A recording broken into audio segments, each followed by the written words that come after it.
एक दिन कल्याणी छत पे मिर्ची सुखाने जाती है। दूसरे छत पे खड़ा मनसुख गाना गाने लगता है। उफ उफ मिर्ची, हाय हाय मिर्ची, देखे तो तुझे लग जाए मिर्ची। कल्याणी को लगता है कि यूं ही गा रहे हैं, शौकिया तौर पर ये तो होता ही रहता है। एक दिन कल्याणी आंगन में पौधों को पानी दे रही होती है। फूल हूँ गुलाब का, चमेली का न समझना, आशिक हूँ मैं आपका, सहेली का न समझना। कल्याणी को ये बात बहुत अजीब लगती है, क्योंकि शायरी बोलते वक्त मनसुख उसी की तरफ देख रहा था। वो अंदर जाती है और अपनी सास को कहती है, ये जो हमारे पड़ोसी हैं। अरे दूर रहना उससे। हाँ, दूरी रहूंगी, पर ये थोड़े अजीब नहीं है?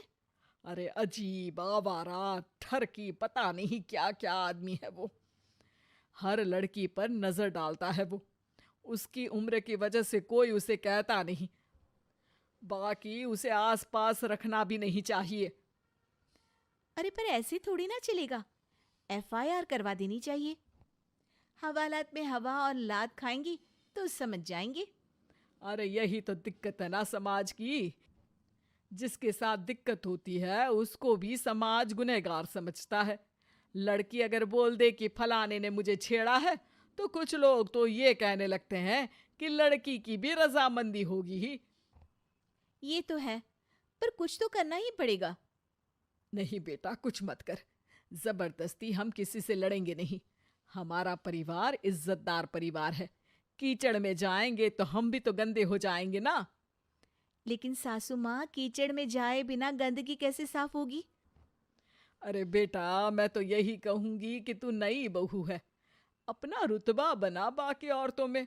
अपनी समझदारी से, अपने काम से इन चक्करों में मत पड़ बेटा। बहू सास की बात ना चाहते हुए भी मान लेती है। और कई ऐसे मौके आते हैं जब मनसुख बहू पर उल्टे कमेंट्स करता है। जैसे एक दिन जब बहू छत पर सफाई कर रही होती है तो मनसुख छत पे आकर गाना गाने लगता है। तेरा ध्यान किधर है, तेरा हीरो इधर है, तेरा हीरो इधर है। मेरा ध्यान तो आपकी हरकतों पे ही है, थोड़ा आप भी ध्यान दो कि क्या कर रहे हो आप। अरे बहुत तीखी हो और मुझे मिर्ची पसंद भी है। अरे वाह। बुढ़ाओ कहीं के। बहू वापस अपने कमरे में नीचे चली जाती है। वो किसी को बताती नहीं है कि आज मनसुख ने उसे क्या कहा, ताकि घर में टेंशन ना हो। एक दिन बहू घर के बाहर रोड पर ठेले वाले से सब्जी खरीदने जाती है। भैया, प्याज के भाव कम करो ना, बिना प्याज काटे ही रुला दोगे वरना। तभी बहू की नजर मनसुख पर पड़ती है, जो वहां से गुजर रही एक लड़की को देखकर कहता है, शीशी भरी गुलाब की, पत्थर पे फोड़ दूं। तेरे लिए तो जाने मन जीना भी छोड़ दूं। लड़की सहम जाती है। उसकी उम्र शायद 18-19 साल की रही होगी। बहू ने जब ये देखा कि मनसुख ने इतनी छोटी उम्र की लड़की को तंग किया है, तो वो घर में जाके अपने पति से कहती है, तुम्हारा पड़ोसी मनसुख। अरे बहुत नीच आदमी है। अरे कुछ करते क्यों नहीं उसका? अरे मैं क्या करूं? पड़ोस में गंदगी है, हटानी तो पड़ेगी ना। मेरा साथ दोगे? दूंगा, लेकिन करना क्या है? हम फंसेंगे तो नहीं ना? डरो मत, अच्छे काम करने से डरना नहीं चाहिए।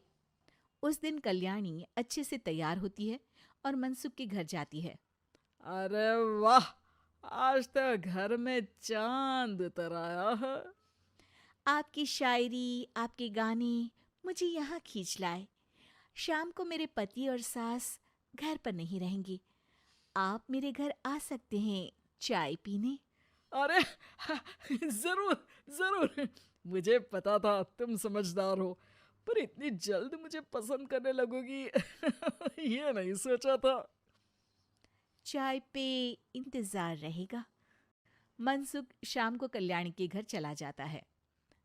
आप बेडरूम में बैठिए, वहां चाय पियेंगे। अरे वाह बेडरूम चाय। मनसुख हंसता हुआ बेडरूम में जाता है और वहां का नजारा देख के घबरा जाता है। वहां पर मोहल्ले की वो सारी लड़कियां खड़ी हैं जिनको आज तक मनसुख ने छेड़ा था। कल्याणी भी बेडरूम में जाके दरवाजा अंदर से बंद कर लेती है।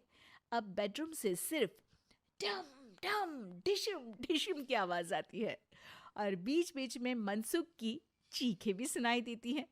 अरे माफ कर दो बिटिया। अरे नहीं नहीं नहीं, अरे डंडे से नहीं, अरे अरे लग जाएगी, अरे आई। बेडरूम का दरवाजा खुलता है और मनसुख की हालत एक लुटे फटे कौवे जैसी हो जाती है। किए की सजा तो मिलनी ही थी आपको, लेकिन आपकी और आपसे ज्यादा हमारी इज्जत का भी ख्याल रखना था। इसलिए इस बार शांति से धर धर के धर ना किया हमने आपकी। अगर जरूरत पड़ी तो बाहर जुलूस भी निकाल सकते हैं। आप ऐसी गलती नहीं करूंगा, मुझे माफ कर दो। बहू मनसुख को बाहर छोड़ने जाती है। मनसुख अपने घर की तरफ बढ़ता है। वैसे आपको चाय कैसी लगी? मनसुख अपने दुखते गाल पे हाथ रख के कहता है।